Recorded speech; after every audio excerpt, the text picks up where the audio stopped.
The story of the instrument is the whole journey of it. The journey of, Jeff Beck having it and then passing it on to me with such good spirit.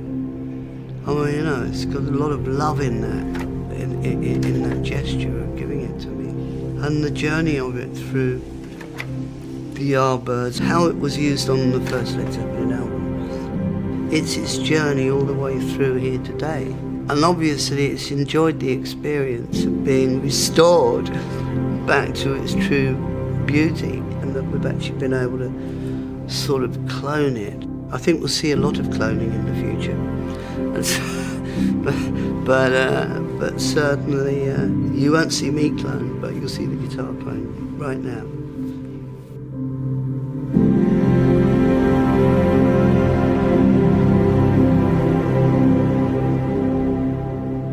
Jimmy actually invited us out to his house out in London to spec the guitar out, which is usually the other way around when we work on a project like this.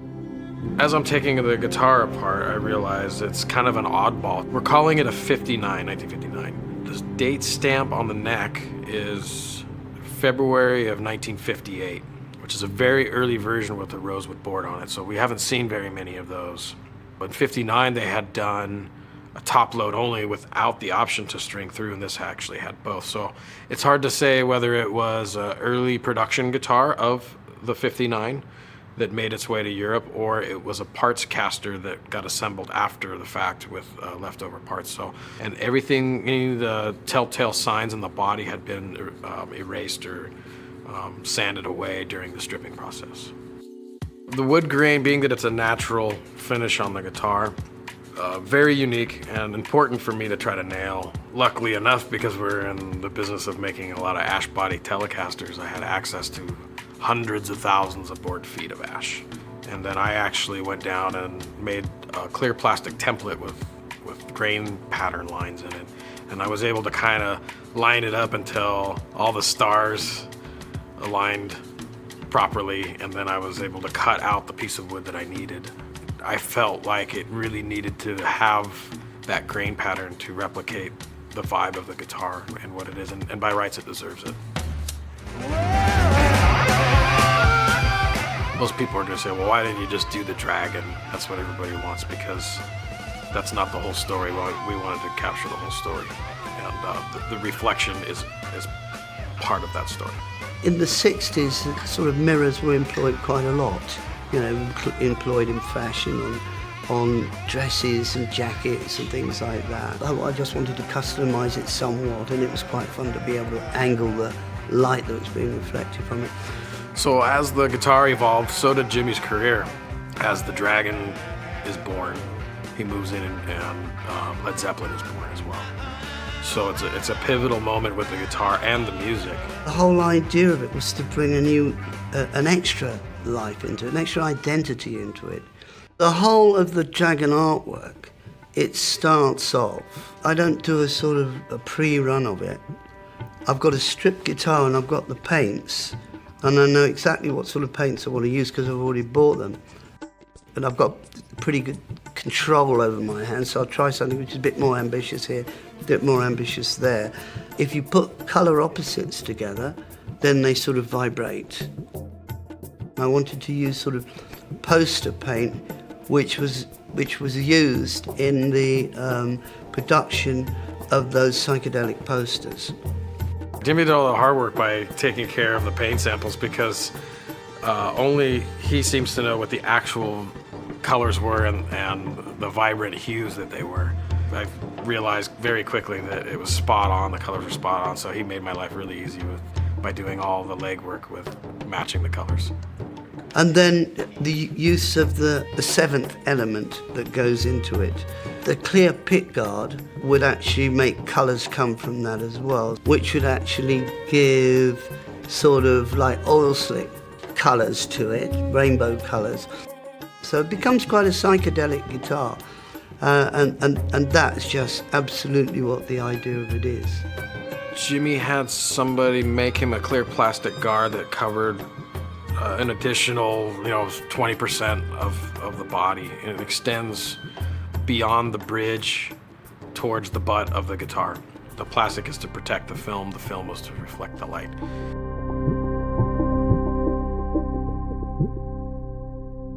Just before I came, I asked them to send back the version they'd done.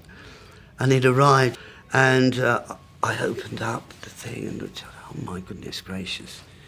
They've really got it 110% right, or 150% right. It's so absolutely as it is, as it should be, and as it was. I'm really excited to be here, knowing that the body has been absolutely cloned and the neck has been absolutely cloned. It's a very unusual one. It's quite one thing to come to work and build guitars that, you know, are going to be loved and collected. And it's quite another thing to have somebody legendary come in and tell you, wow, what a great job.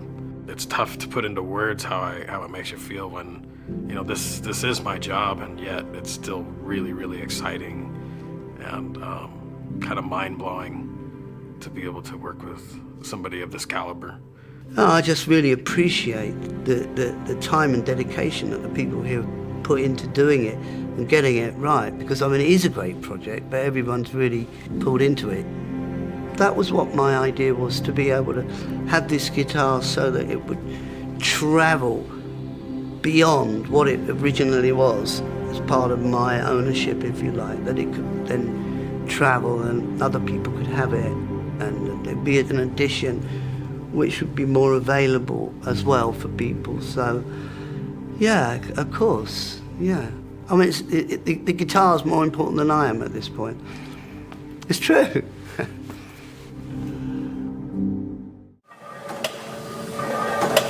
It's such a thrill to be here. It really is. It's actually the first time I've actually been to a guitar factory, and it's a pretty amazing experience. To be here at the Fender Custom Shop's a real thrill. Well, this is just absolutely amazing. I wasn't prepared for this. I don't know whether you were. No, I wasn't. I mean, I knew it was going to be really detailed, but to actually see the old machines out of this world, there's too much. Yeah. Gosh.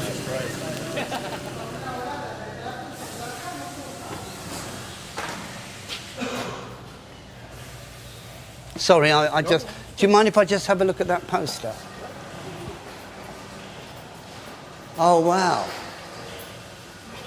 There's Alvino Ray. I was telling you about Alvino Ray. Oh, Arthur Smith, Guitar Boogie. I love that. This is cool, aren't they, these posters? Well, I was part of a whole generation of people who were seduced by the sounds of rock and roll through their radios, you know, and they heard this wild music, and whether it was a sort of the Little Richard, you know, sort of big band stuff, but certainly the aspect of what was coming from the more rockabilly side of it. So the sort of Elvis Presley and Bill Black and Scotty Moore, that sort of nucleus. The rock and roll trio is just something that was like a seminal event to hear something like that. There weren't many guitarists in the area at that point. You'd hear of other guitarists and meet other guitarists, but nobody was in a really close proximity to you. But there was an art college at Epsom. Jeff Beck's sister was attending that art college. There was a record collector who collected rock and roll and rockabilly records, and they were having a conversation, and she said, my brother's really weird, you know, he plays records, and he's sort of trying to learn guitar from them, but he's only got a homemade guitar. And he said, well, we've got one of those here, you know, who lives in Epsom.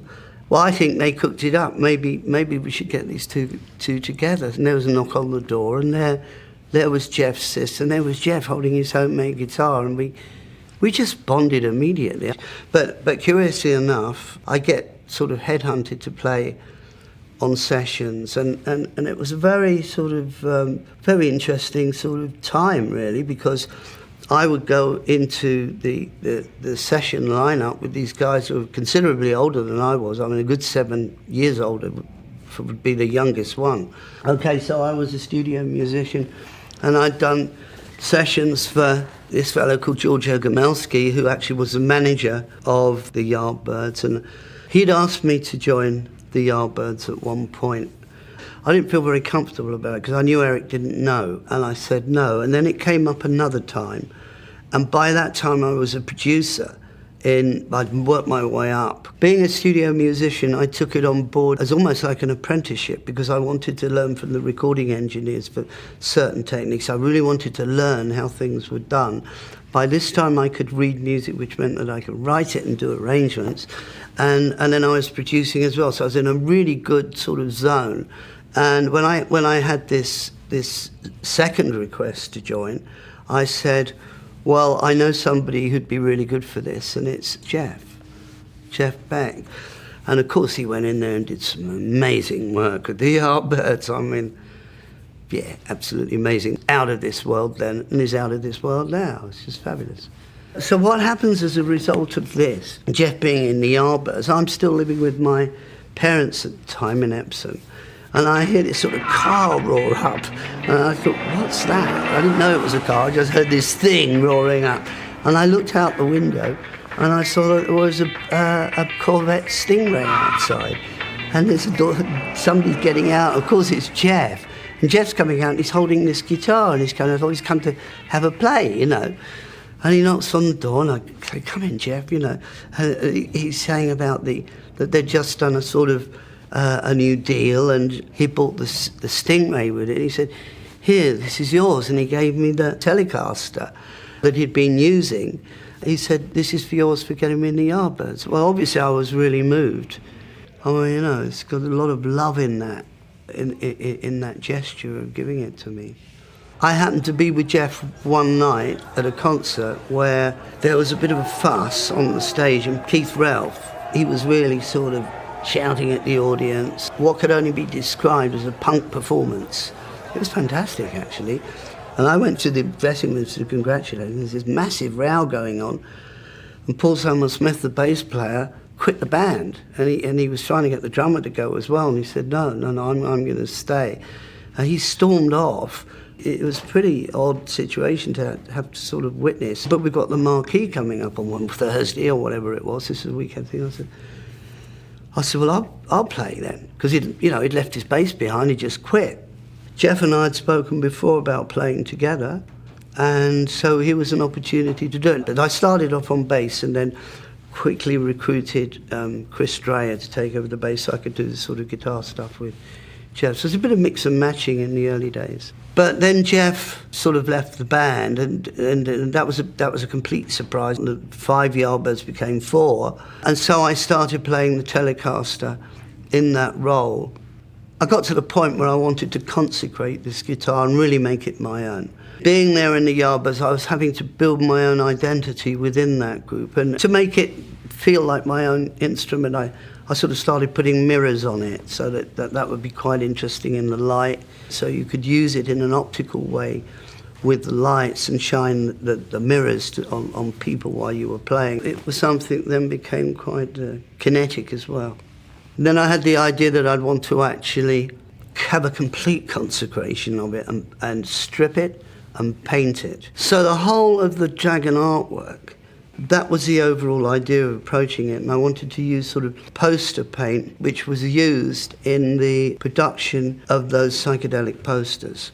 So it becomes quite a psychedelic guitar, and that's just absolutely what the idea of it is. And the year of 1968 is when the Yardbirds decide that they want to fold. So it comes to the point where I make a decision that I'm going to start my own band. And I could see what way it ought to go at that point. And I knew what way I was going to take it. Something as radical at that time that involved acoustic and electric guitars and this orchestration of the same, of guitars.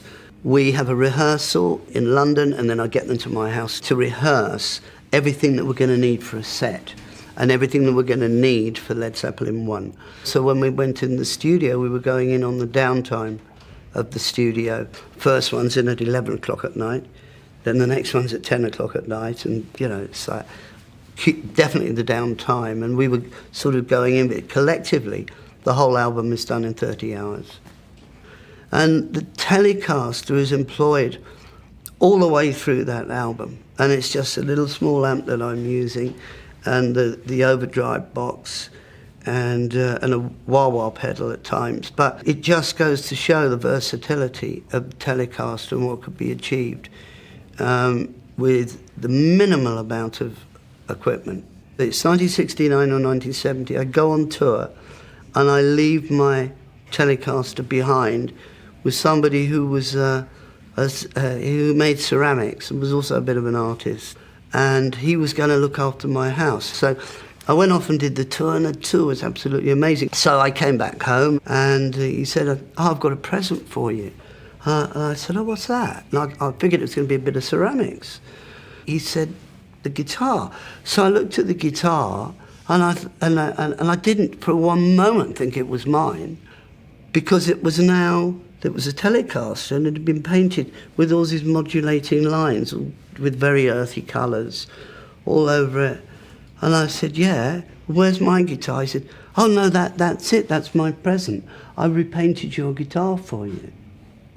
Now I would have probably smashed the guitar over his head. I was still so vibed up from the tour that the whole thing didn't really sort of fully connect. But I never felt comfortable with it, so I just had it all taken off. You know, I just did. I couldn't live with the fact, this idiot had done this. So, and I didn't want to look at it. Didn't want to relate to the guitar, which was Jeff's guitar that had been given to me. It had been painted for the arbors and Led Zeppelin, mucked about like this. So I just had it stripped. I just want to put the guitar back as it was. I want to give it some TLC and bring it back to life. This guitar, it's so special. It's got such a history to it that it needs to be able to travel in its own way and be cloned, It's just the journey that it has and the way that everything comes together so quickly. It's given to me by Jeff, but it's got a journey like I've got a journey too. That journey of that guitar through is pretty extraordinary stuff. Indeed, it's that magical Telecaster, isn't it?